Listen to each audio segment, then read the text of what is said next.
Hello and welcome to the 145 Rural Podcast, where we are here to strengthen music careers and communities one song at a time. And now here's your host, Jacob Wing. Yay! Hey everybody, and welcome to today's episode. And I am so blessed today to have Mr. Travis Yost with us. Thank you so much. He made the journey down to our studio. Woo! And it's a fantastic handshake just to make it official. I'm so glad to be here. Fantastic. And so we'll just get right into it. You're one of the long-standing premier musicians that is just consistent, and I always see you around, especially in our area, in the community. And I just want to first just start out with how much we appreciate that. We see you, and you set that example for a lot of people, so you're appreciated. So well, the insatiable ego says yes.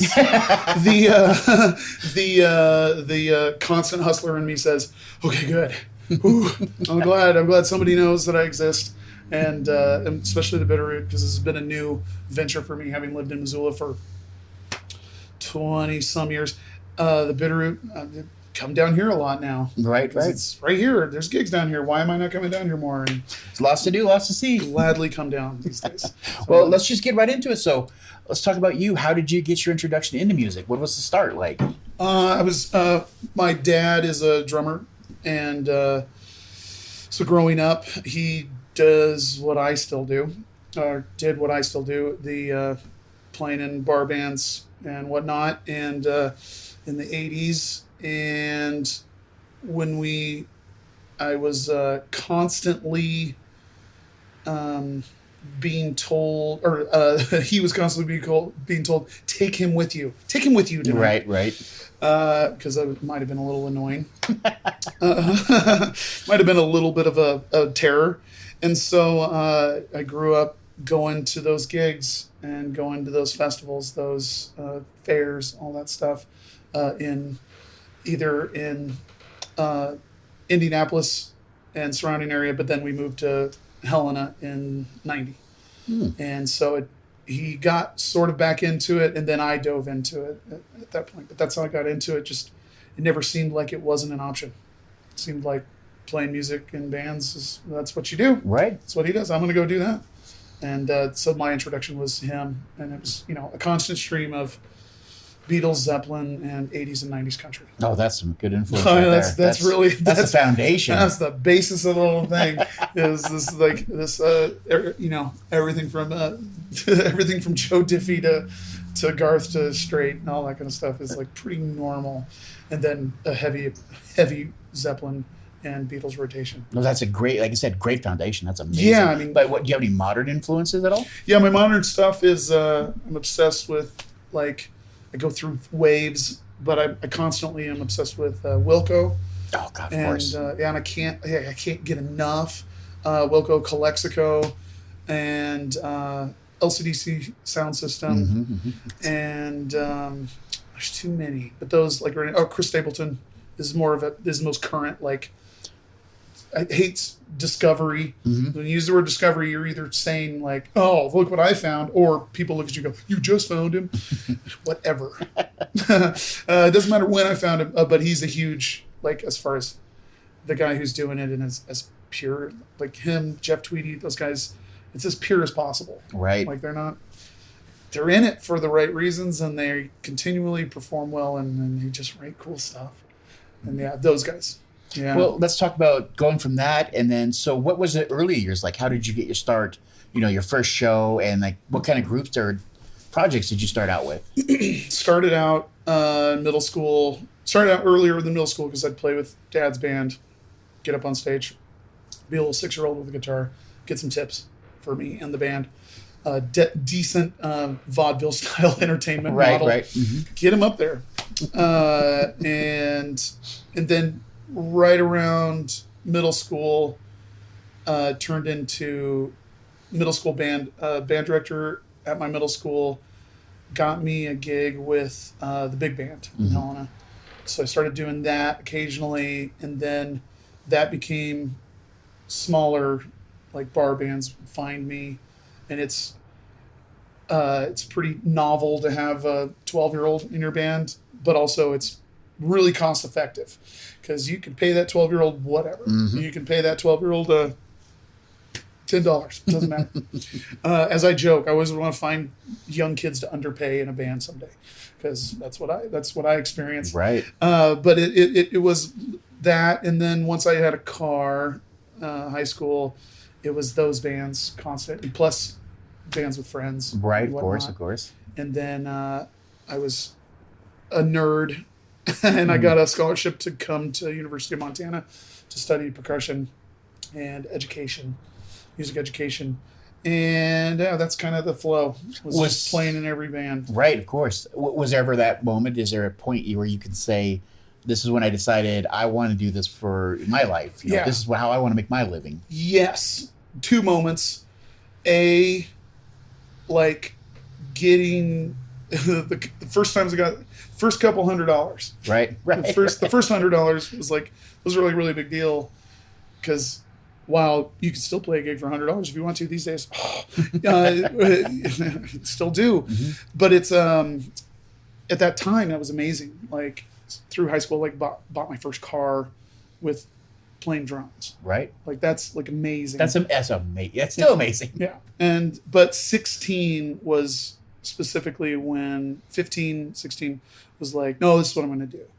And because I was trying not to get a real job, like a real high school job. I worked at Blockbuster for a week. That was awesome. I worked at Hastings for a week. Mm-hmm. But what I wanted to do was just like, I can do this. So I'm going to hustle as hard as I can to find as many gigs as I can. And being a drummer in Helena, the benefit is there. Mm-hmm. The market is there for a drummer, but there's only so many Fridays and Saturdays in the year. And so like you can only book yourself so much. And there's only so many bands that might need somebody. And then some bands have different ways they want to run it, all that kind of stuff. Anyway, that was like around 16 was like, no, I'm going to do this. Because I don't want to go do like a job where why work that job for $25 a shift when I could, this is 3 hours, I can get 4 hours. 4 hours, I can get $100. And I'm playing drums. This is it. This is the magic. So around 16. And then, of course, I was talked into music education as a backup. And the irony is there's 2 professors that talked me out of that while I was in it. No. Right. You should go play music. You don't need a backup. You just need to go play music. And you can always come back to this if you really want to. And that is some of the best life advice I've ever heard passed on. Oh, wow. Yeah. I mean, and the first one told me, like, you don't need music education. You should study something else. Right.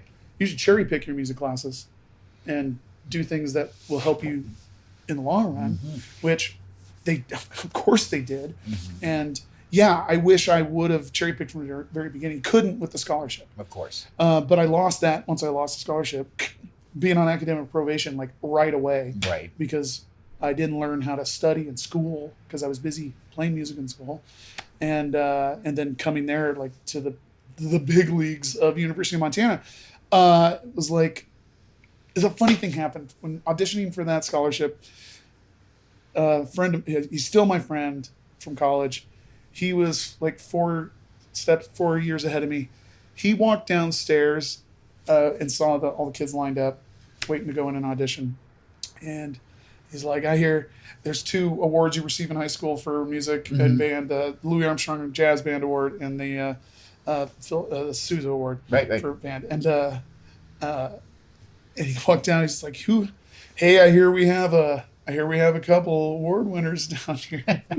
And so who has a Sousa Award? And everyone's hand went up. Of course, yep. And I had one myself, actually. And who has Louis Armstrong Award? Everybody's hand went up.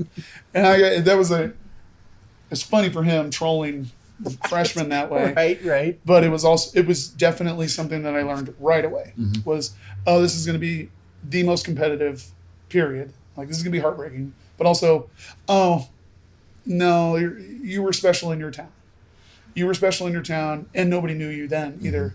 Now here you are with a bunch of other people who think they're special. Right. You might have been big fish. Welcome to being a little fish. It's just like, you got to embrace it as far as like, there's ways to be the big fish in the big pond. And it usually, some of it's performing, some of it's songwriting, some of it's your thing. There's other things. It comes down to personality. Is what gets you those jobs. It's what keeps you in work.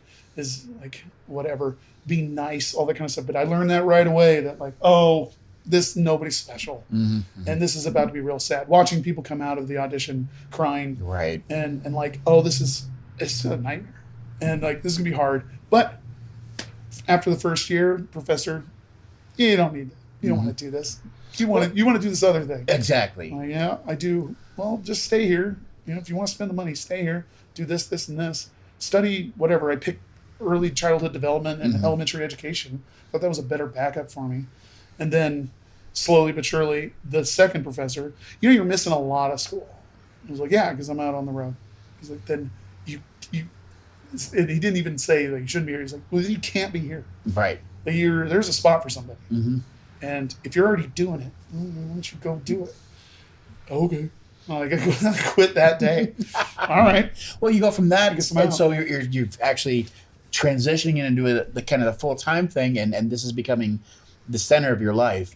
One of the things that I really admire you about, and I would hope that a lot of people can take away from this, is that, as you said, you went in for drumming, but you're an amazing multi-instrumentalist, and you can do everything. You're one of the top bass players in the entire Western Montana.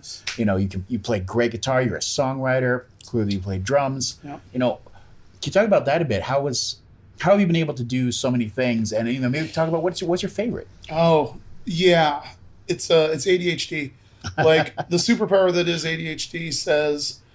Like the shortcomings, because it's not a learning disability, it's a way of living, and if you embrace it and use it, it's like I had the aptitude to learn drums, and I had the aptitude to dedicate 8 hours a day to it, and just sit there and constantly play, and then it was in the house from birth on, and then like realizing like going over to a friend's house and there's a bass and you're like, this is fun. I was fortunate enough and, lower middle income house. But when I said, oh, bass would be cool, a bass shows up at Christmas or on my birthday. And like, what's that instrument? That's a mandolin. I want one of those. Christmas, mandolin and like guitars and that thing. And I was around musicians because of watching Dad play and around musicians. And I learned to talk about gear. Years before I even really understood what gear was, like understood the value of it and anything or whatever, and watching that process. So then, I'm a drummer, there's plenty of gigs. Oh, take all the drumming gigs you can get. Well, once you have like a couple drumming gigs, you're sort of unavailable. Right. But there's still dates to fill. And like, I should learn how to play bass. And my interest in drums is like, as a serious thing, was like 5th grade through college, and then was making a decent living with a couple bands through like 2008, 2009. And when the bottom sort of fell out recession-wise, but also bottom fell out of like the music market, there's this thing that started to happen, which is there's a brewery on every corner. Right. And there's a guy who talked to me, a buddy of mine, we were going to open up a brewery in 2005. And the bank and another guy talked us out of it because there were 3 breweries in Missoula, and there's no way Missoula can handle a 4th one. Limits. Crazy. So then once that happened, then there's like smaller ensembles. So like no drums. Right. Breweries, no drums. Some do, but for the most part, well, I don't want to get left out, and there's gigs to be had. I should play some bass. And like, I was playing in a band with an upright player and watching him, and then realizing he was turning gigs down. I was like, oh, I need to learn how to play upright. Learn how to play upright, and did a lot. I played orchestra in high school, so like it's not that foreign, but then like this is a useful tool to go make money.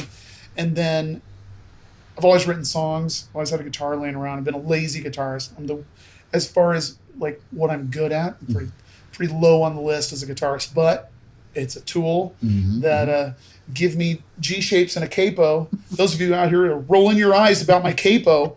Grow up, right? Grow up. There's a reality that if the capo gets you, if you're able to go play a gig and you like change the key and you're a singer, come on. So then I rolled out the guitar, started writing songs, and had to start singing them in front of people. And then that arsenal is what I preach to every kid, is to diversify. Like, unless you're the leader in the band, you can't make a band.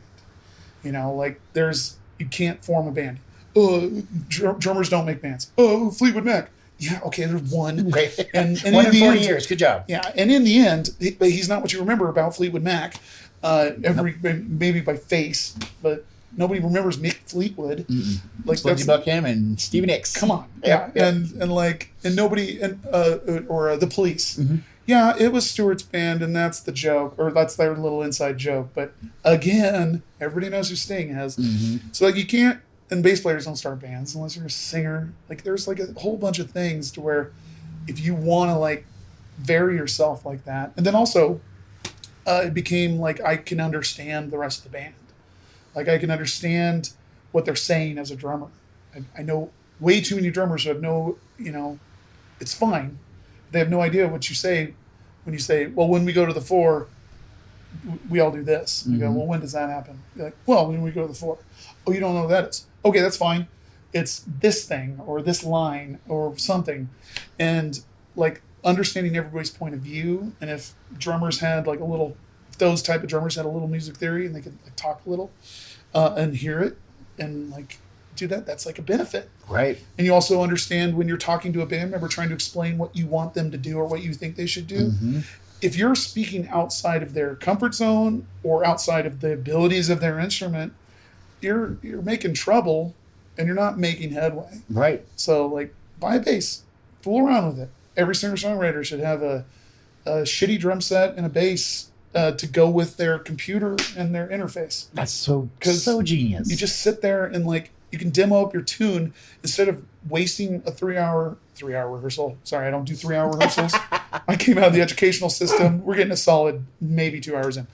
But you don't want to waste that rehearsal explaining one song. Right. When like you could just make this rudimentary thing that says like play one drum at a time. Play one drum at a time, use a loop, whatever. Just hammer out a bass idea so that you can like show the bass player, make it yours, but here's kind of what I'm looking at. Oh, you're going to save 3 hours. You're going to save months probably. Mm-hmm. And then the explanations and people get uppity. The whole thing is a big pain in the ass. Right, so right. you might as well know the other instruments. That's some wonderful advice. And like a keyboard, get a keyboard for $20. Mm-hmm. Have it sitting on your coffee table. And when a commercial comes on, try to figure out what key the commercial's in. And then figure out, the chord change. Oh, that's what they mean by the 4. Yeah, exactly. You start to right there, yeah. All those things start to connect. It takes a while, but if you're doing the work, if you're just finding ways to pluck at this and do that. Yeah. And also, you're a singer-songwriter? Great. You got gigs? Awesome. Me or someone, I need a drummer just for tonight. Mm-hmm. Are you available? Right. I'm not that good. I don't care. Can you make time? Mm-hmm. Time and just hang on by the seat of your pants? Come play the gig, I'll give you $100. Right. More or less, whatever. But that is like, it's a benefit, and then you're out doing it. And it's like, there's no real school for this. No. So you might as well go out and do it. Be a Swiss Army knife kind of thing. Oh, it's so much better. There's the number of the coolest, God, that's funny. There's probably like 10 of the coolest shows I played were on bass or keys. And I'm a terrible keys player. That's funny. Terrible. But I can learn a song. Mm-hmm. And I can be in a band. Right. And the other thing in the end was learn how to sing. Mm-hmm. Be useful you're useful on 5 songs in a 3-hour gig. That is worth so much more money than you brought your 10-piece drum kit or whatever. Like the worth of someone who can sing a harmony. So that's what I did immediately because that's what the questions always were. Can you sing harmonies? You're like, not really. And we want that answer to be yes. Right. Because, that's some serious money. If you're working in a union area, if you're working union gigs, that might mean more money even. Like legitimately more money, getting paid as voice and instrument. Right. And like, there's like all sorts of really cool stuff that happens because you like try a little. Mm-hmm. And it's not that good. It could be good, and like it's not a problem. Doesn't bother me. Hi there, and welcome to the ad break. We're just going to take a moment to let everybody know about our community of growing members, and if you'd like to be a part of that, just look at the info below and there will be a click there for an email sign up to join in and get your voice heard. As well, if you're enjoying this content, please join our Patreon at patreon.com/145rural. There you can join any of our groups, and you can add to the discussion of what topics we will choose that will help you and hopefully future members of our groups, as well as join monthly Q&As and other such benefits. Again, that's patreon.com/145rural, and we look forward to seeing you there. Now, back to that regularly scheduled episode, and enjoy that content. Thanks again. Yeah, diversification. Yes. Is And that there's so much anybody can take from that. That's just wonderful. Yeah, and if you can sing, like every professor, every educator, everybody in my life, like even with your instrument, if you can sing it, you can play it, is kind of a thing of like, if you can like sing your drum part, you'd probably be able to play it. Mm-hmm. Like, Long at as you least hear you'll be your able to head. figure it out. Yeah. Right. And like, if you're able to do that thing too, where you can like sing the part reasonably to somebody, you're getting so much more headway than a lot of other options. Trying to pick it out or trying to do a thing like, here, I want you to do a part that's like this. And if you're comfortable singing, you won't mind, because even your best friend that you play music with, you're going to have trouble. You're going to feel embarrassed to sing this like line that you wanted to play. And then like, even, and now sing it again. Wait, what was it? No, wait, sing it again. Wait, what was it? And like, you're going to be embarrassed. You might as well be somewhat confident at it and figure that out. Because it's just an education in yourself, and you're an investment in yourself that says, oh, I'm able to do all these things. The pitfall is there's always a musician who starts playing an instrument and thinks they can do that, and now they want to do that too in the one band they're already in. Right. No. Go find another band to go do that in. Just be your little self in this band. But in the end, it's so great. Diversification. Right. Cannot believe how important it is. Well, let's talk about some of your projects that you've been doing, and you've played with some of the best names that I personally think in around, especially over the last couple of years. And for sure, you played with John Floridas as one of his bass players, And as one of his drummers early on. Yeah, right. And Tom Catmill. I played Catmill from, we're in our 21st or 22nd year together. I was his drummer for a million years, and then 7, 8 years ago, I switched to bass with him, and still there. Yeah, that's been great, and an extremely inspirational person to play with. I bet. Obviously. And yeah, continually still playing. I just we recorded Floridas's new album in my studio, which it hasn't been a commercial studio in years. It's just friends and family and me. Right. Which was really fun though. Having a band in the studio, it's the best. And it was a really fun time for that. Yeah, those guys. Caroline Keys was a good one. We were in Stella Rondo together. She was in my first real attempt at a band with my songs. The New Hijackers. We traded.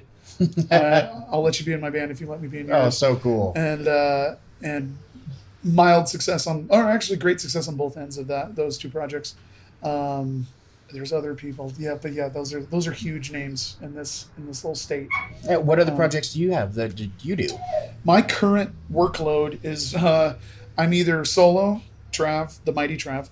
I'm either with my friend Shell, my musical partner Shell. She is multi-instrumentalist, beyond multi-instrumentalist, and a great songwriter and a great singer. And we have a duo called Faster Rabbit. Okay. Which is as folky and precious and as lonesome as it gets. It's cute because we almost have sibling harmonies. Right. Referred to as my twin, for better or for worse. I just don't know how offensive that is to her. No, that's funny. It's probably offensive to her. No, and then she is the fourth member of Love Is a Dog from Nebraska. Just Love Is a Dog. With I got Drew and Brandon Barker playing drums and bass. Oh, cool. I know. There's a real spoiled thing that happened when I finally asked one of them to do it.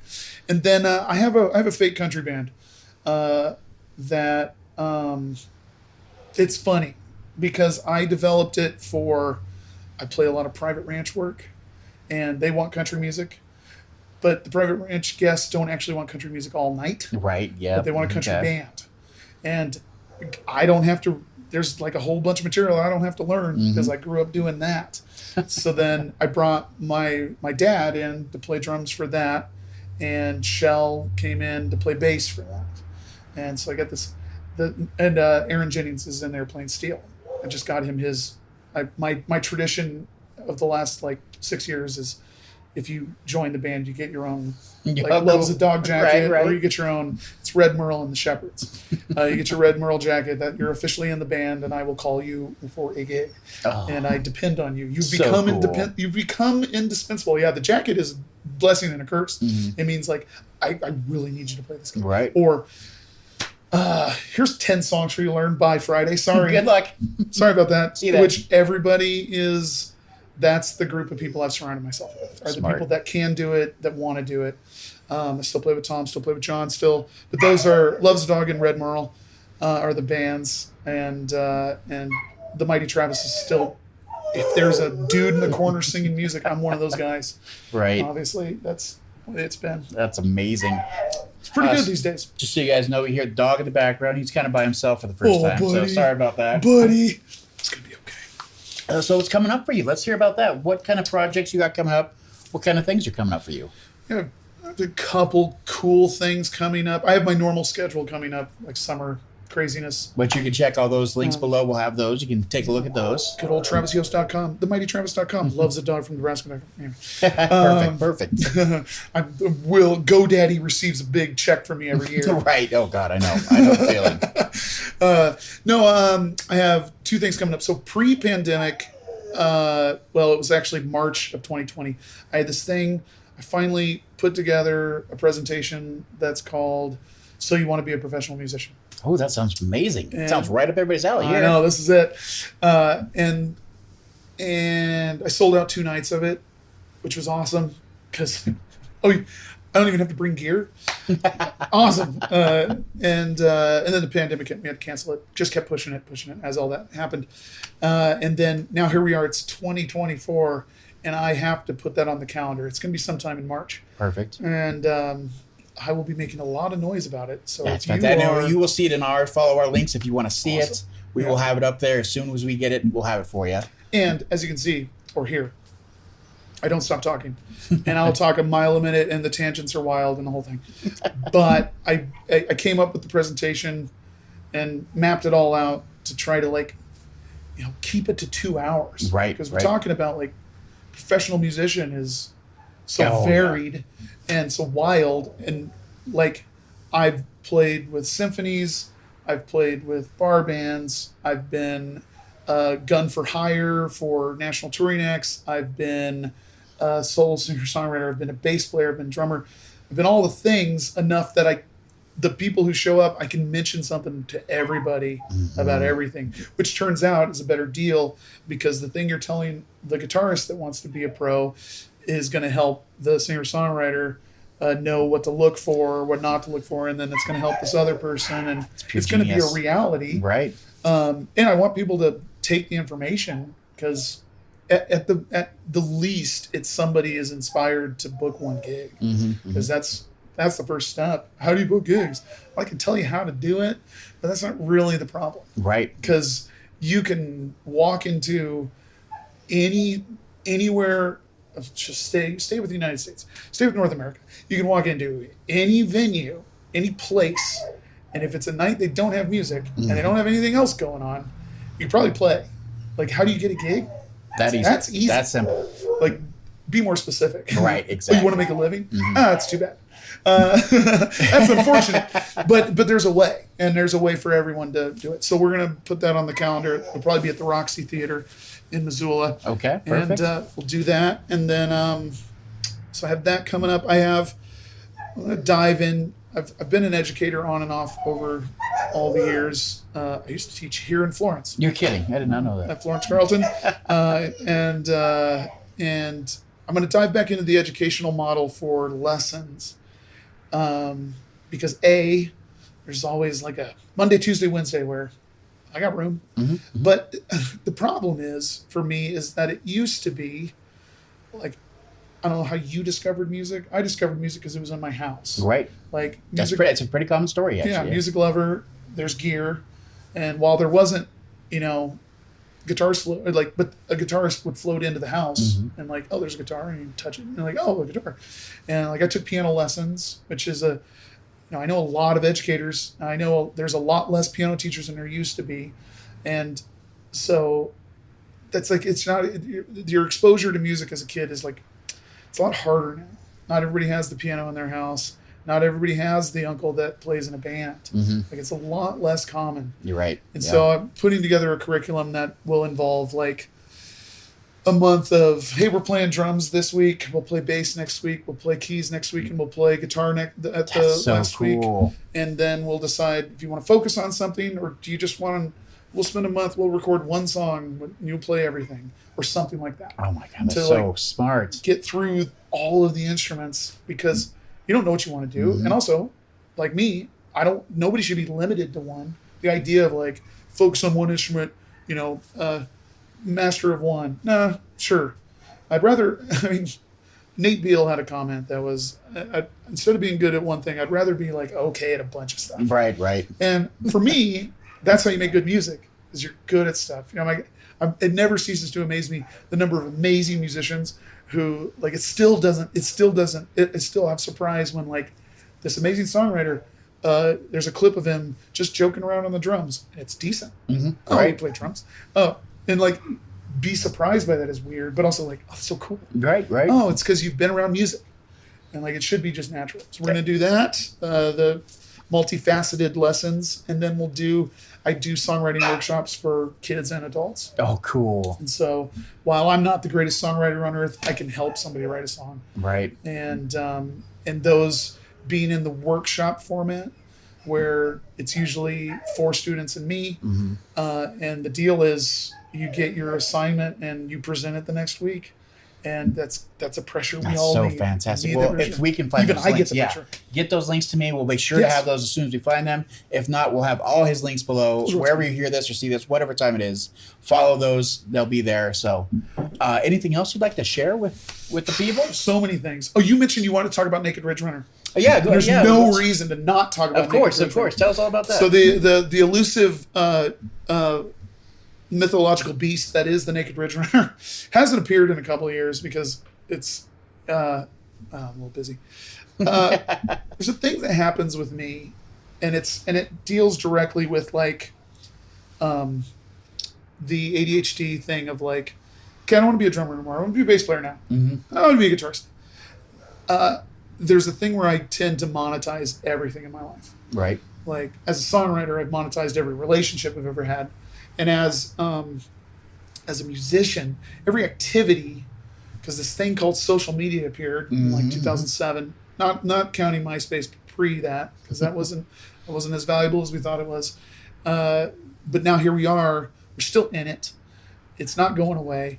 There was a point where, jokingly, as my only hobby that I haven't monetized is walking around in the woods, going for hikes, and like there was a point where I wanted to take a picture of me off in the distance, naked, my butt only, and post it on the internet because it's funny. And I did the first one, and I got the most polarizing response I've ever received from a post, which is really funny to me because I talk about music on the internet, and those get pretty polarizing.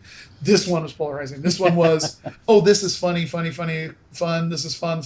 Please stop doing this. I don't want to see this on my feed. I hate this. One or the other. Please, no. There's 2 particular people that are like, oh, you can just hear it. But then Ed Stalling, drummer in town, he called me the Naked Ridge Runner. And I was like, what is that? What is that from? And there's a book called The Ridge Runner, which is about an elusive human creature who was living out of Forest Service cabins and whatnot in like Idaho, and Selway and whatnot. And they wrote a book about him, the hunt for him, because he would just live in a Forest Service cabin for a month and then go to another one, and they would talk about him like running up the side of the mountain to get away from him or whatever. You could catch a glimpse of the Ridge Runner. And he's like, you're the Naked Ridge Runner. I was like, that's me. That's perfect. But what I noticed is like, I post one of those on a Saturday off a hike or a Monday off a hike and think it was funny. But then that event post for that Friday gig would have 10 times the views, would have 10 times the invite likes or something. Excuse me. And it was like, oh, the algorithm. The algorithm is showing them more of me because they interacted so harshly or had fun with that particular post. And I was like, oh, great. Oh, this is awesome. You know, and then I'm doing it consistently. Like, Right. Like, oh, I need one in front of, I need one in Butte in front of the thing. Now I need landmarks. Right. Okay, Glacier. And my dad and I collect national parks. So then it became like, oh, every national park. I'm going to get the National Park Service involved in this. Right. I'm going to keep going. This is great. And then there's a point where, okay, I just want to go for a hike. Right, yeah. I don't need to do this. Like, I want to set up the camera. I don't want to do this whole thing. I just want to go for a hike. And then, like, just normal stuff, body issues, anything like that, where I'm like, oh, actually, I'm tired of putting naked pictures of myself on I can imagine. But he still exists and will always exist for when this summer comes along and I have important stuff come along. You never know, he might pop out. Right. But it's so funny because that's like such a weird, crazy thing. Like some people think it's psychotic or some people think it's a little nutty. It's stupid. It's just silly. I was just trying to get people to laugh. And I think it's genius. And I want the attention. Right. No matter how I get it, I want the attention on the internet. Right. And so be known for whatever. But then baseline, I am just an entertainer. Not just, but that's the box. The I'm core, in. right? Yeah. And that's entertaining. Yeah, whole fair. That's funny. And I highly recommend. It'll be a link below. Do check it hashtag out. Naked Ridge Runner will take you to that idiot in the woods doing things in certain places where you think he got caught. Yes, he did, but it's not weird. It's just funny. But yeah, it's so funny the number of times that promo or this job is taken over by this other little thing that all of a sudden becomes important. Like I had to start scheduling it.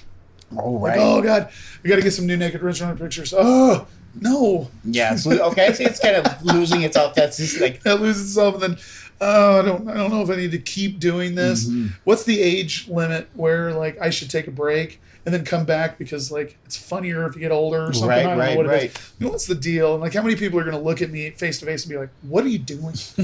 And then the number of people that are like, "This is fun. I love it." And they're like, the dichotomy is too much. But yeah, it's just like anything else in my life. It's like comes down to, like, how does this affect the gig? How does this affect my gigs? And it affected it positively. So well, I guess this is the deal. Love it. Absolutely love it. Like I said, all links will be below. We'll have everything that you do in our touch, and we can get a link to. We'll put it below. But is there anything else that you want to share with the people before we sign off? I got 10 hours of material. No, this has been awesome. Well, coming down and talking about this. Oh, thank you so much. I love what you're doing because we don't have it. Like as a podcaster, we had a successful podcast. We really like doing it, but you're doing it consistently. You're also doing the ones by yourself, which I can't even bring myself to do those. Like I want to do those. I can't even bring myself to do them because like I'm the only one in charge. Right. It's very time consuming. Yes. And you're living in the video world too. I didn't even do that. And so like what you're doing is great. Oh, I appreciate that so much. And it's really our honor to have you. And whoever said no to you so far, there we go. No, you sons of bunnies. But still. I'll talk to him. Well, thank you so much. And again, everybody, check out all those links. Go watch some shows. Please check out the Naked Ridge Runner. It's amazing. And just thank you again. One more last one. Thanks you so much, Travis Yost. And we'll see you guys on that next one. Thank you. Yay. Bye.